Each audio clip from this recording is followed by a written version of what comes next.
श्री राधे राधे। सोहर लेकर बनी सुनर से कैसा लागता कमेंट बॉक्स में जरूर बताए सबे, साथ देव सबे। सोहर फूल सुबह सबे कैसा लागता। कौन फूलवा फूल आधी रातिया, कौन फूलवा भोरे भोरे हो। कौन फूलवा फूल आधी रातिया, कौन फूलवा भोरे भोरे हो। मोरे सासू कौन फूलवा फूलेला कोखिया, गाना वाला लान खेली है हो। मोर सासू कौन फूलवा फूलेला कोखिया, गाना वाला लान खेली है नु हो।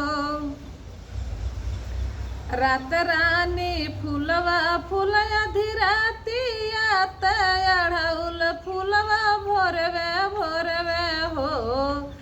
रात रानी फूलवा फूल आधी रातिया, तड़ौल फूलवा भोरवे भोरवे हो। बहुआरी को खिया के फूलवा फूल गाना मत बाबुआ तुहर खेली है नु हो। बहुआरी को खिया के फूलवा फूलया गाना मत पोतवा मोर खेली है नु हो।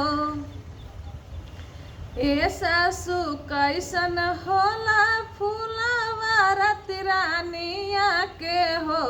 सासू कैसन होला अढ़ौल फूलवा त कैसन हो न लाला नवानु हो। सासू कैसन होला अढ़ौल फूलवा त कैसन लाला नवा हो न हो। सफेद होला फूलवा रात रानिया के, लाल फूला अढ़ौलवा के हो। सफेद फूलवा होला रात रानिया के, लाल फूल अढ़ौलवा के हो।